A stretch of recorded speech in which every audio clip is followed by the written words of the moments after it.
अस्सलाम वालेकुम।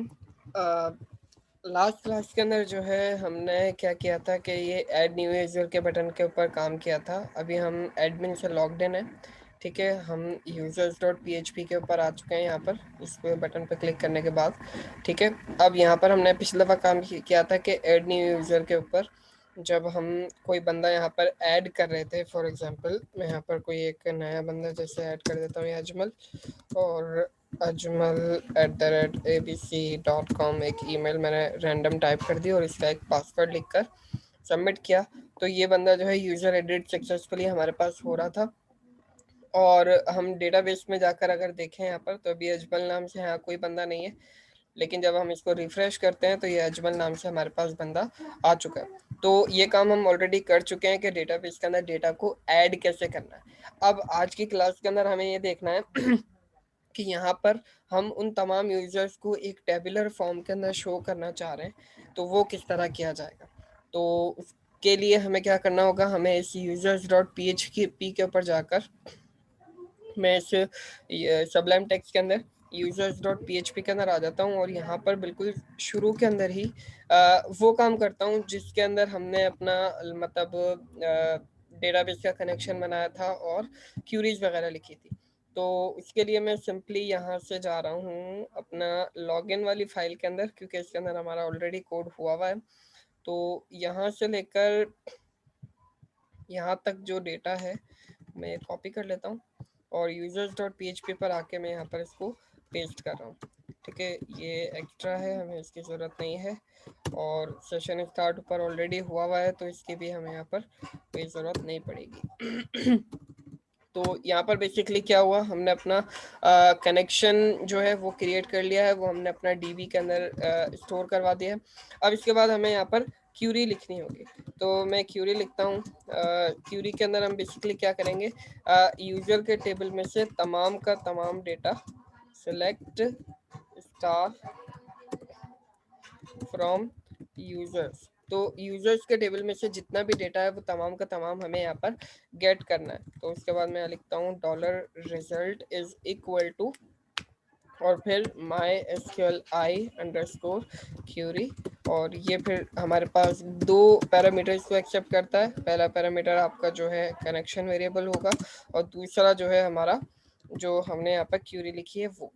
अब ये माइस्क्यूएल आई अंडरस्कोर क्यूरी क्या करेगा, इस पर्टिकुलर क्यूरी को रन करेगा और उसका जो रिजल्ट होगा वो रिजल्ट के वेरिएबल में लाकर स्टोर करवा देगा। अभी अगर हम इस रिजल्ट के वेरिएबल को प्रिंट करके देखें जैसे हम अभी तक करते आए थे, जैसे मैं एको करता हूँ और इसके अंदर मैं एक प्री टैग लगाता हूँ, ठीक है, और इसको मैं यहाँ पर कॉपी करके पेस्ट कर लेता हूँ। प्री टैग को क्लोज करते हैं और यहाँ पर प्रिंट आर वाला जो हमारे पास फंक्शन है, जो हमारे पास एरेज को या ऑब्जेक्ट वगैरह को प्रिंट करने के लिए काम आता है, क्योंकि हम एरे को और ऑब्जेक्ट को डायरेक्टली एको नहीं करवा सकते। तो इसके लिए हमारे पास ये प्रिंट आर का जो फंक्शन है वो काम आता है। तो इसके अंदर मैंने अपना रिजल्ट को पास किया और आखिर में यहाँ पर मैं एक डाई फंक्शन चला देता हूँ। बेसिकली डाई आगे आने वाले कोड को एग्जीक्यूट करने से रोक देता है। तो मैं देखना चाह रहा हूँ कि सिर्फ इस पर्टिकुलर रिजल्ट में क्या आया है हमारे पास। तो उसको मैं रिफ्रेश करता हूँ, तो यहाँ पर देखें माइस्क्यूएल अंडरस्कोर रिजल्ट ऑब्जेक्ट, और इसके अंदर फील्ड काउंट 4 इसको फील्ड मिली है, यानी 4 कॉलम्स मिले हैं और 5 रोज इसको रिटर्न हुई है। यानी अगर आप डेटाबेस पे देखें तो आपके पास यहाँ पर 5 रोज ही हैं और 4 कॉलम्स हैं इसमें, यानी 4 फील्ड। तो मतलब हमारी क्यूरी सक्सेसफुली रन हो चुकी है। अब हमें इसको जो है डेटाबेस के अंदर सॉरी मतलब क्या नाम है, अपने टेबल के अंदर जो है प्रिंट करवाना है। तो टेबल में प्रिंट करवाने के लिए मैंने इसको यहाँ पर अब वो कर दिया। अच्छा, आप लोग अभी सोच रहे होंगे मैंने यहाँ पर फेच एसोसिएटिव एरे वाला फंक्शन यूज में किया है, वो यहाँ पर मैं इसलिए नहीं कर रहा हूँ क्योंकि नीचे हमें लूप चलाने की ज़रूरत पड़ेगी, और जब हम लूप चलाएंगे, बल्कि मैं आपको करके दिखा देता हूँ कि मैं यहाँ पर वो क्यों नहीं कर रहा हूँ। मैं यहाँ लिखता हूँ dollar row is equal to my SQL I underscore fetch underscore assoc, ठीक है। ये एसोसिएटिव एरे आपको जनरेट करके देता है और इसके अंदर हम डॉलर रिजल्ट को यहाँ पर प्रिंट करेंगे, और इनको मैं दोबारा से यहाँ पर अनकमेंट करता हूँ और यहाँ पर अब की बार में डॉलर रो को जो है मैं प्रिंट कर रहा हूँ। अब देखें लास्ट टाइम जब हमने किया था तो फैच एसोसिएटिव एरे क्या करता है, इस रिजल्ट में से जो है आपके पास रिजल्ट को लेकर आता है और उसको कन्वर्ट कर देता है एसोसिएटिव एरे में, और उस एसोसिएटिव एरे को हम डॉलर रो वेरिएबल के अंदर स्टोर करवा के यहाँ पे प्रिंट करवा रहे हैं। अब देखिए क्या होगा, मैं इसको रिफ्रेश करता हूँ तो देखो user ID 1, user name admin, email आ गई, पासवर्ड आ गया। तो ये जो रिजल्ट हमें आया है ये सिर्फ और सिर्फ पहले पहले यूजर का है।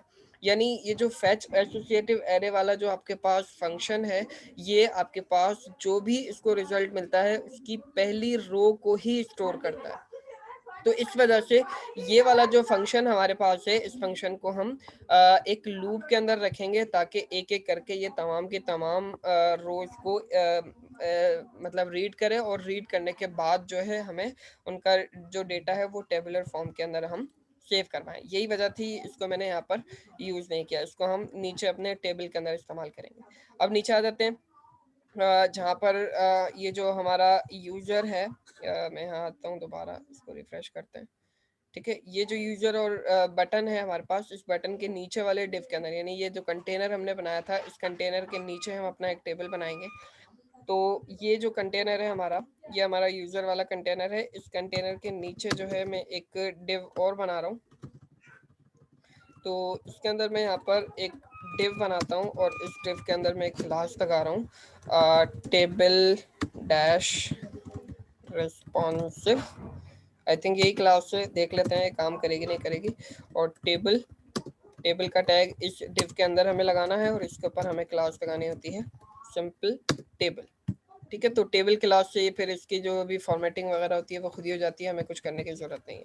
इसके बाद टीआर का टैग, जैसे आपको पता है कि टेबल को हम किस तरह इस्तेमाल करते हैं। अब टेबल हेडिंग, अब यहाँ पर हमें क्या क्या यूज़र को शो करना है, एक टेबल की एक यूज़र की आईडी, उसका नेम, उसकी ईमेल और पासवर्ड। तो यहाँ पर यूज़र का नेम, उसकी ईमेल और उसका पासवर्ड हमें यहाँ पर शो करना है। तो ये 4 चीज़ें हमें शो करनी होंगी। अब यहाँ पर हम अपनी लूप चलाएंगे कि ये तो जो स्टैटिक डेटा है जो हमें हर बार शो करना ही करना है। अभी हमने यहाँ पर अगर इसको रिफ्रेश किया तो आप देख सकते हैं टेबल का स्ट्रक्चर हमारे पास बन चुका है। अब इसके अंदर जो डेटा आ रहा है वो हमारे पास mysql_fetch_i_fetch_assoc जो फंक्शन है उस फंक्शन की मदद से आएगा। ठीक है, तो अब यहाँ पर देखिएगा एक मैं ट्रिक इस्तेमाल करने लगा हूँ, क्योंकि यहाँ पर हमें एक लूप का इस्तेमाल करना है और आप लोगों को पता होगा कि लूप के साथ जो है करली ब्रेसेस का भी इस्तेमाल किया जाता है। तो लूप को जैसे अब ऑब्वियसली हम डायरेक्टली HTML के अंदर तो लूप का इस्तेमाल नहीं कर सकते हैं, इसलिए हमें PHP का टैग लगाना होगा। तो मैं यहाँ लिखता हूँ वाइल का हम लूप यहाँ पे यूज़ कर रहे हैं। ठीक है, और करली ब्रेसेस मैंने यहाँ पर वाइल का स्टार्ट किया। ठीक है, अब मैं नीचे आ जाता हूँ और यहाँ पर फिर अब PHP को मैंने यहाँ स्टार्ट कर दिया था, यहाँ पर मैं PHP को क्लोज कर चुका हूँ, आप देख सकते हैं। ठीक है, ये मैं थोड़ा सा स्पेसिंग इसलिए दे रहा हूँ ताकि आपको समझने में थोड़ा सा आसानी हो जाए। अब वाइल का लूप हमने यहाँ पर शुरू किया, PHP को यहाँ क्लोज किया, यहाँ पर जो है PHP को मैं दोबारा से स्टार्ट कर रहा हूँ और PHP को यहाँ पर मैं क्लोज करके ये जो वाइल हमने स्टार्ट किया था उसको यहाँ पर मैंने क्लोज कर दिया। ठीक है, तो वाइल का लूप स्टार्ट हुआ, वाइल का लूप यहाँ पर क्लोज हो गया। ठीक है, अब जो वाइल की कंडीशन होती है वो हम यहाँ लिखेंगे और जो भी इसके अंदर लूप के अंदर जो चीज़ हमें रिपीट करवानी है वो इस PHP ये जो वाइल की बॉडी है हम वाइल की बॉडी के अंदर लिखेंगे। तो यहाँ पर अब वो जो फंक्शन था हमारा डॉलर रो वाला, dollar row is equal to my_fetch_assoc। ठीक है, इसके अंदर हम पास करेंगे डॉलर रिजल्ट वेरिएबल, जो ऊपर से हमें ये जब हमने ऊपर ये बनाया था तो ये डॉलर रिजल्ट वाला जो हमारे पास वेरिएबल आया था जिसके अंदर क्यूरी रन होकर रिजल्ट सेव है, उसको हम यहाँ पर लूप के अंदर डाल देंगे। तो वाइल के अंदर हमने dollar row is equal to mysql_i_fetch assoc और इसके अंदर ये रिजल्ट वेरिएबल पास कर दिया। अब यहाँ पर आप देख सकते हैं कि हमने कोई मतलब जो है वो इस्तेमाल नहीं किया है, क्या कहते हैं उसको, रिलेशनल ऑपरेटर लाजमी सी बात है, जब हम कोई लूप वगैरह इस्तेमाल कर रहे होते हैं तो लूप की जो पैरेंथेसिस होते हैं उसके अंदर हम कोई कंडीशन देते हैं और वो कंडीशन या तो ट्रू होती है या फॉल्स होती है, तो फिर उसके बाद वो चेक किया जाता है। तो ये जो माई एसक्यूएल आई फेच एसो का फंक्शन है, बेसिकली अगर इसको इस रिजल्ट के अंदर रो मिल जाती है तो ये जो रिजल्ट मतलब ये आपको रिटर्न करता है 1, तो रो के अंदर आ जाएगा 1, और जब रो के अंदर 1 आएगा तो ये फाइल इसको 1 को जो है ट्रू कंसिडर करेगा और ये लूप की बॉडी के अंदर आ जाएगा। लेकिन और नेक्स्ट टाइम जब लूप चलेगा तो ये फैच एसोक जो है ऑटोमेटिकली एरे के इंडेक्स को 1 प्लस कर देता है, तो सेकंड टाइम सेकंड इंडेक्स वाली जो रो होगी वो इसके अंदर आ जाएगी। फिर अगर ये इसको वो इंडेक्स मिल जाती है तो इसको 1 रिटर्न करेगा, 1 रिटर्न करेगा तो आपके रो वाले वेरिएबल में 1 आ जाएगा, फिर ये फाइल जो है इसको ट्रू कंसिडर करेगा और वो लूप की बॉडी के अंदर आ जाएगा। जब तमाम की तमाम इंडेक्सेस ये फैच कर चुका होगा उसके बाद फिर ये इसको 0 रिटर्न करेगा, यानी ये फॉल्स रिटर्न करेगा, तो ये लूप फिर इसको फॉल्स मिलेगा रो वाले वेरिएबल को और ये लूप जो है फिर टर्मिनेट हो जाएगा। तो यहाँ पर ज़रूरी नहीं है हमने रिलेशनल ऑपरेटर इस्तेमाल नहीं किया, लेकिन ये जो फंक्शन है ये बेसिकली रिलेशनल ऑपरेटर की तरह ही आपको ट्रू या फॉल्स रिटर्न कर रहा है, उसकी बेसिस के ऊपर ये लूप आपका या तो कंटिन्यू होगा या फिर आपका टर्मिनेट हो जाएगा। तो होपफुली ये चीज़ आपको समझ में आ गई होगी। ये जो माइस्क्यूएल फैच एसक्यूएल का फंक्शन है ये बेसिकली एक वक्त के अंदर एक ही रो आपको रिटर्न कर रहा होता है, एक ही रो को फैच करता है, इसीलिए हमने इसको फाइल के लूप में रखा है ताकि ये हर बार एक एक इंडेक्स को इंक्रीमेंट करके हमें मल्टीपल रोज यहाँ पर रिटर्न करता रहे। फिर हमने लूप की बॉडी यहाँ पर लगा दी है। अब इस लूप की बॉडी के अंदर हम अपना tr जो टैग है, अब देखो यहाँ पर ट्रिक जो इस्तेमाल की गई है वो ये थी कि जहाँ पर हमें PHP का कोड चाहिए था वहाँ पर हमने PHP का टैग लगाया, PHP के टैग को क्लोज कर दिया। अब हमें सिंपल प्लेन HTML यहाँ पर चाहिए, तो हम यहाँ पर सिंपली प्लेन HTML का इस्तेमाल कर रहे हैं। तो एक tr और ये इस tr के अंदर हमें चाहिए होंगे 4 td तो मैं ये 4 दफ़ा टेबल डेटा, क्योंकि ऊपर से हमें 4 ये चीज़ें रिटर्न हो रही हैं। तो अब ये जो रो वाला वेरिएबल है हमारे पास, इस रो वाले वेरिएबल के अंदर तमाम के तमाम यूजर्स का, यानी पहली दफ़ा लूप चलेगा तो पहले यूजर का डेटा आ जाएगा, दूसरी दफ़ा लूप चलेगा तो दूसरे यूजर का। तो अब हमें यहाँ पे पता है कि हमें यूजर का डेटा मिल चुका है, तो मैं यहाँ पर PHP का फंक्शन लिखता हूँ, यहाँ पर एको करवाता हूँ, एको $रो, और इसके अंदर हमारे पास आ चुका है, क्या आ चुका है, यूजर अंडरस्कोर ID, सॉरी ये, तो इसके अंदर हमारे पास यूजर ID जो है ये आ चुका है, ठीक है। और इसको फिर मैं यहाँ से कॉपी करता हूँ सिंपली, और इसी सेम चीज़ को मैं इन तीनों के अंदर भी पेस्ट कर देता हूँ, ठीक है। यहाँ पर कुछ गड़बड़ हो रही है, एको $रो, अच्छा PHP का टैग क्लोज नहीं हो रहा है, तो मुझे कंप्लीट PHP के टैग को कॉपी करना होगा, और यहाँ पर ये मैं कंट्रोल का बटन दबाकर इन तीनों को मैंने सिलेक्ट किया और यहाँ पर पेस्ट कर दिया है। अब सेकंड जो कॉलम है हमारा डेटाबेस में वो यूजर अंडरस्कोर नेम है, थर्ड जो है हमारे पास वो ईमेल है, और फोर्थ जो है हमारे पास वो पासवर्ड है, ठीक है। मैंने उसको सेव कर लिया है। अब ये लूप की बॉडी के अंदर है, ये वाला टेबल रो जो है ये लूप की बॉडी के अंदर है, तो पहली दफ़ा पहले यूजर की रो प्रिंट होगी, सेकंड दफ़ा दूसरे यूजर की, यानी जितने हमारे पास यूजर इस डेटाबेस में मौजूद होंगे वो तमाम के तमाम यहाँ पर प्रिंट हो जाने चाहिए। तो होपफुली अभी हमें कोई एरर नहीं मिलेगा। अब हम देखते हैं, रिफ्रेश मैंने किया तो आप देख सकते हैं कि यहाँ पर पांचों यूजर्स का डेटा जो हमारे पास डेटाबेस के अंदर मौजूद थे वो यहाँ पर आ चुका है। अगर मैं कोई यहाँ पर नया यूजर ऐड करता हूँ, जैसे फॉर एग्जांपल मैं नया बंदे को ऐड करता हूँ, मैंने यहाँ लिखा एक नया रैंडम से कोई भी नेम हम दे देते हैं और इसके अंदर कोई भी हम xyz.com इसके अंदर डाल देते हैं, और पासवर्ड में इसका थोड़ा सा चेंज दे देता हूँ, फॉर एग्जांपल मैं पाकिस्तान इसमें लिख देता हूँ, सबमिट कर दिया, ठीक है। तो समथिंग वेंट रॉन्ग, ये देख लेते हैं, ये बंदा हमारे पास नहीं आया है अभी, तो ये एग्जीक्यूट नहीं हुआ है, तो कुछ गड़बड़ हो गई है कहीं पर। देख लेते हैं ये कहाँ पर हमारे पास गड़बड़ हुई होगी। एक दफ़ा मैं लॉग आउट करता हूँ, ठीक है। फिर से इसको एडमिन से लॉगिन करते हैं, 1 2 3 4 5, कि ये आ चुका है, ब्राउज करते हैं एक दफ़ा, तो वो बंदा नया ऐड नहीं हुआ है। ठीक है, यूज़र्स में दोबारा चलते हैं, ऐड न्यू यूज़र करते हैं और दोबारा से हम सामान को ऐड करते हैं ABC, या कोई नई ईमेल डालते हैं, हो सकता है क्योंकि ये जो ABC वाली ईमेल है ये मैंने किसी यूज़र पर दी हो और मुझे जहाँ तक याद आ रहा है हमने यूज़र के ईमेल वाले कॉलम को हमने यूनिक रखा था शायद। नहीं, ईमेल वाला कॉलम यूनिक भी नहीं है, तो फिर क्या इशू है। चलो हम फिर से ऐड करके देखते हैं। मैं इधर लिखता हूँ xyz.abc.com, @ करते हैं इसको। ठीक है, और यहाँ पर कोई भी पासवर्ड इसमें डालकर सबमिट करते हैं।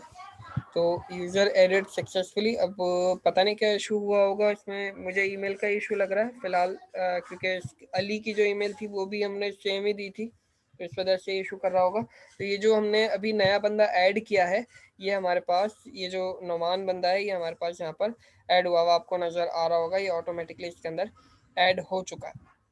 तो इस तरीके से आप यहाँ पर जो भी आपके यूजर्स हैं जो आप प्रिंट करना चाह रहे हैं डेटाबेस पे से, वो आप इस तरीके से यहाँ पर इसको शो करवा सकते हैं।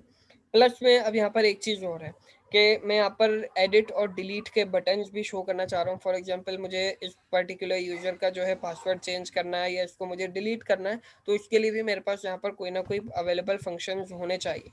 तो इसके लिए हम क्या करेंगे, ये जो हमारी टेबल हेडिंग्स हैं इसको मैं यहाँ पर कॉपी करता हूँ और यहाँ पर जो है एक एडिट लगा देता हूँ और यहाँ पर एक डिलीट की हेडिंग दे देते हैं। ठीक है, सिमिलरली फिर हमें यहाँ पर 2 TD और चाहिए होंगे, टेबल डेटा जो हमारे पास टैग्स हैं। तो मैं क्या करता हूँ, यहाँ पर लिखता हूँ बेसिकली इस TD के अंदर मैं लिखता हूँ एडिट। ठीक है, और बल्कि और इस एडिट को मैं एक A टैग के अंदर डाल देता हूँ। ठीक है, इसको मैंने कट किया, यहाँ लाकर इसको पेस्ट कर दिया।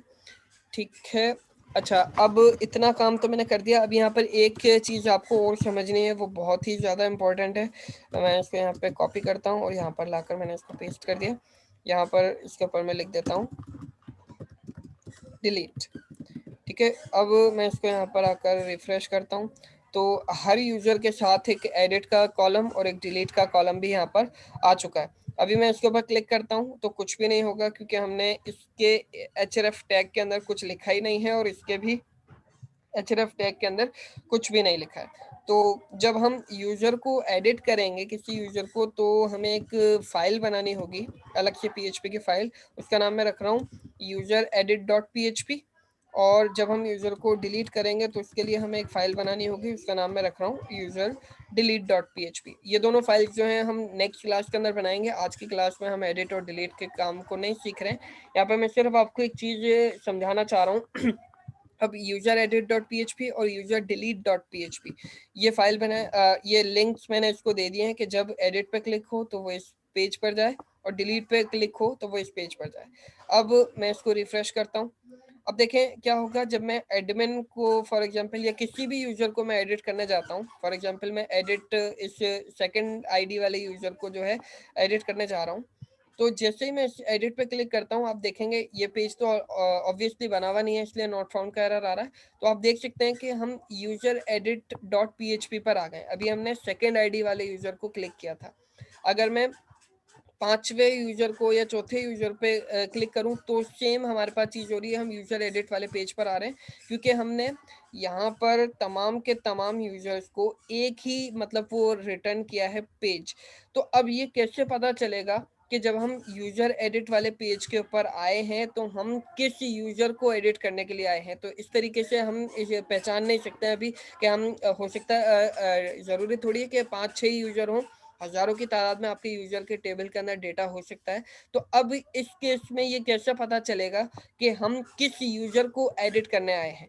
तो यहाँ पर जब हम इसको एडिट पे क्लिक कर रहे हैं और हम ये जो इस पेज पर जा रहे हैं यूजर एडिट डॉट PHP पर, तो इसके साथ साथ हमें उस यूजर की यानी इस पेज के लिंक के साथ साथ हमें उस यूजर की आईडी को भी यहाँ पर यूआरएल बार में भेजना पड़ेगा, उसके साथ साथ सेंड करना पड़ेगा जब हम इस पेज के ऊपर आ रहे हैं, ताकि हम पता कर सकें कि हम किस यूजर को एडिट या किस यूजर को हम डिलीट करना चाह रहे हैं। और ऑब्वियसली डिलीट में भी ये चीज़ होगी, फॉर एग्जांपल मैं ID 3 वाले यूजर को डिलीट करने आया हूँ, तो यहाँ पर भी अभी हमें पता नहीं चल रहा है कि हम किस यूजर को डिलीट कर रहे हैं। तो उसके लिए हमें जब हम यूआरएल पे जा रहे हैं तो उसके साथ साथ एक आईडी को भी सेंड करना होगा।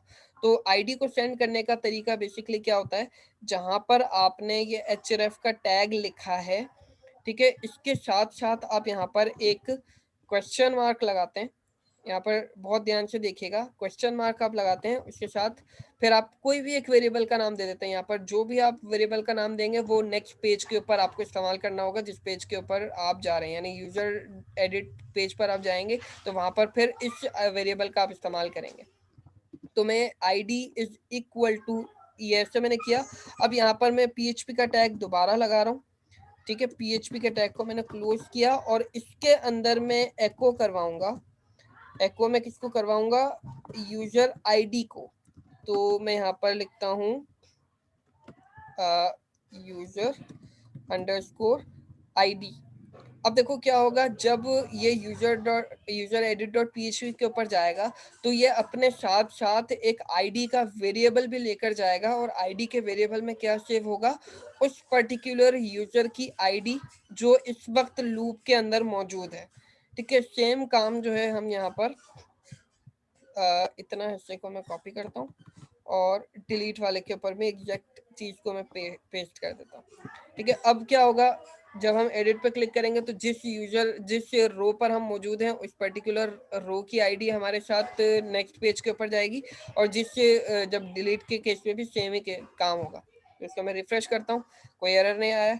अब यहाँ पर आप देखें, मैं ID 2 वाले बंदे को यहाँ से एडिट कर रहा हूँ। तो पहले क्या हो रहा था, जब हम नेक्स्ट पेज के ऊपर जा रहे थे तो उस वक्त सिर्फ यूजर एडिट डॉट php था। अब इसके साथ एक आईडी का वेरिएबल भी आया है, जिसके साथ उस पर्टिकुलर यूजर की हमें आईडी मिल गई है। अब इस पेज के ऊपर जब हम कोड करेंगे यूजर को एडिट करने का, तो हमें पता है कि हमें किस यूजर को एडिट करना है। आप देख सकते हैं ये डायनामिक हो चुका है। अगर मैं ID 5 वाले बंदे को एडिट करता हूँ तो ID 5 यहाँ पर पास हो जाएगी। ये जो पर्टिकुलर चीज है इसको हम कहते हैं क्यूरी स्ट्रिंग। इसको हम कहते हैं क्यूरी स्ट्रिंग, यानी हम क्यूरी स्ट्रिंग की मदद से डेटा को एक जगह से दूसरी जगह पर पास कर सकते हैं। डेटा को एक पेज से दूसरे पेज पर पास करने के मल्टीपल तरीके हमारे पास हो सकते हैं। ये वाला जो तरीका है जिसमें आप क्वेश्चन मार्क लगाकर एक वेरिएबल के अंदर कोई वैल्यू आगे पास करते हैं, इसको हम कहते हैं क्यूरी स्ट्रिंग।